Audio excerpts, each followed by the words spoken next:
Hey guys, welcome to our second video, the top 3 training protocols. Make sure you have watched the prelude video, video 1 and the 2 update videos as well for this 4-week shred. It doesn't have anything to do with this, but it is very, very important, just as important, if not more. All right, number 1, we have frequency. So obviously number of sessions per week, but also number of sessions per day, if we can. Really, it's frequency of movement. So let's address the first one, number of sessions per week. We did ask how many people are actually willing to do more sessions, whether it's more 6-on-1, 1-on-1, or boot camp, or a combination. Remember to let me know. You can simply buy the credits in the app. We're going to talk about cross training, like running and everything, what else you can do, point number 3. So first addressing how much time can we actually put towards training each week. 168 hours. There are 168 hours in each week. We all have the same amount of time, but yes, of course, we all have different time for work, and we have different time for family and everything else going on in our lives. So working it out, 8 hours of work, 8 hours of play, 8 hours of sleep is the perfect day. Thank you, Labor Day. But how you work that out is totally up to you. For the 4-week shred, only for this 4-week shred, I think it is okay to sacrifice sleep for training if we're at least getting good quality sleep. So waking up a little bit earlier instantly gives you more time that you didn't have yesterday without affecting work and family stuff or hours. So that's a really easy one, simply sleeping less. Given that you are getting, again, quality sleep, cannot stress that enough.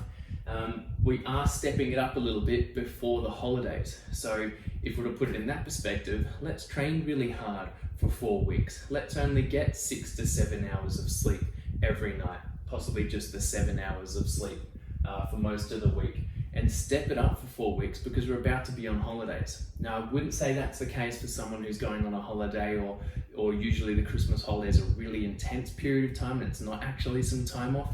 So definitely case by case, but stepping it up, yes, I said it, swapping sleep for more exercise. Number of sessions per day, I guess that is addressed in the same thing of cutting down sleep to give you more time. But if we're moving more times throughout the day, that doesn't need to be like a particular whole workout of whether it's in the gym or running or whatever. It could just be moving more. So increasing your frequency of movement could be taking the stairs, so incidental exercise, taking the stairs as opposed to the escalator, parking your car a little bit further away and just going for a little walk. A little bit further than normal. Anything to increase your metabolic rate or to burn more calories each and every day is definitely going to help you in this 4-week shred. And just remember, it's just 4 weeks. All right, duration. So duration of session, and of course then duration of set, reps and effort and everything like that as well. I'll go into next. Number of sessions is the first priority. This is in 1, 2, 3 in terms of what your priority should be, by the way. So duration of the session. Some people come in maybe on the dot of their workout, jump into the workout, all good, we warm you up, we do all the proper activation, that's fine. But then they kind of leave straight away as well. And that's only 45 minutes of a workout, whereas you could have trained for an extra 5 minutes, 10 minutes, or even 15 minutes. We open up the gym 15 minutes before the first workout of the day and the first workout in the afternoon. That means you can come in, do your stretching, mobility and activation work, remember no foam rolling, and also do some extra cardio. So simply by arriving earlier or staying longer at the gym, and you're totally free to do so as long as you're not in the way of the main workout, the 6-on-1 workout, to do extra work. Cardio, as we all know, is going to burn extra calories, so 5 minutes before the session coming in for cardio is an awesome way to step it up for this 4-week shred. So before and after the session, remember no foam rolling. In terms of reps, sets and efforts, duration. Now we might set up a timer for 40 seconds on, 20 seconds off. So we can't really address duration in terms of that because we've set you the 40-second mark. But effort, so effort for the duration of the 40 seconds. If you were to go as hard as you can for 40 seconds on, say, push-ups, you should not be able to do one push-up in that 20-second rest period. You should absolutely max out. It's the reason that we've set it for 40 seconds. If we wanted you to go for 50 seconds and do 50 seconds of reps, it would be 50 seconds. So 40 seconds is a really good combination of HIIT and strength. So working hard for the entire duration of the 40-second effort on a set or in a circuit. And then when we're talking about the actual set, that would relate to if we're doing like an AMRAP or something like that, putting in more reps in the set. If we're doing 12 to 15 reps, say in an AMRAP or it's the auxiliary work, obviously choosing 12 reps over 15 reps would be doing less, but what if you chose the wrong weight and you could actually do 15 reps with that weight instead of 12? So really it's about choosing the right weight for that exact set. If we set it to 12 to 15 reps, try and do 15. If you can do 16, 17, 18, 19 or 20 reps, then it is too late. So make sure you increase the weight to get that perfect set, duration of the set of 12 to 15 reps. And then when we're coming into the reps, if we want to increase lean muscle mass, I want you to slow it down. The longer your rep is, when we're doing strength exercises, so it'll be different from say a mountain climber, a bit more explosive. If we're doing bench press or a squat or a bicep curl or a shoulder press, if you slow it down to a tempo of at least 3 seconds down, 1 second pause. So for a squat, 3 seconds down, 1 second pause, and then explode back up. Or if we're doing a bicep curl, 3 seconds down, it'd be 1 pause at the top, squeezing the biceps. So a little bit different, but that 3-1 tempo at least if you're trying to increase muscle mass. And I have released a video on how to increase muscle mass, and it is in the community section of your app. So maybe read that if that didn't quite make sense, or watch that. That's for duration, so remember to choose the right weights and setting targets. So setting targets is in an AMRAP, maybe, or a for time workout actually, you might have 50 reps of squats to do among other exercises. Setting the right target for you is very important. If you were to do 10 reps, whereas you probably could have done 15 at the pace that you were doing 10, then just set a slightly higher target. For the 4-week shred, set high targets for yourself.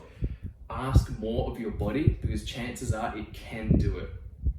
Over time, we tend to hold back. If we're training for longevity and everything, awesome. Then I want you to take your time, focus on the proper movement and all that. But if we're going to really push our body in the 4-week shred, ask more of your body for the next 4 weeks. All right, number 3, we have cross training. So swimming, cycling, running, hiking, sports, etc. This is what we deem cross training because our main training is obviously in the gym or boot camp. Swimming would have to be one of the highest calorie cardio exercises out there, using your arms and your legs, and it's to do with your breath work as well, that you burn a lot of calories. I'm not sure if you've heard the Michael Phelps 4,500 calorie day video or story. Basically they follow him around for what he eats, and he's consuming about 4,500 calories a day, which is just an insane amount of food. It'd be very hard to finish on one day, let alone multiple days in a row, but it's simply because he's swimming and he's burning that many calories. So swimming is an awesome way to burn calories, extra calories in this 4-week shred. Just make sure you don't consume those extra calories because swimming makes you very, very hungry because you're burning so many calories. Cycling, really good way to just spin the legs. So running might be a little bit too fatiguing for your squat or your deadlift, but you want to increase your cardio to burn extra calories. And it's a fine line between how much you can do before you affect your weights. So cycling, a really good low impact calorie burning exercise. Running, of course, really good explosive power for the legs, just turning them over really well, and you're also going to facilitate good lean muscle mass, I'd say, in the legs as long as you're eating enough protein. And everyone can do it. Obviously for swimming and cycling, you'll need access to a pool, and there's also a little bit more of a time requirement. You need to set the bike up, you need to get yourself to the pool and set yourself up for the pool. So running is probably going to be the most simple one for everyone to get to, but yeah, I do highly recommend swimming and cycling. Try and keep that in mind, or try and plan it before you start the 4-week shred. And of course hiking is a really good, it can be low impact because we're not running, exercise for the legs, and we're definitely going to burn calories, but it's also something that you can do with the family. So when we're talking about frequency and number of hours that we have available to work out, sometimes we can't go for a ride, sometimes we can't go for a swim because we have to be with the family, which is awesome, but we can do something that is active and moving and burning calories and is fun and enjoyable. So hiking is a great alternative there.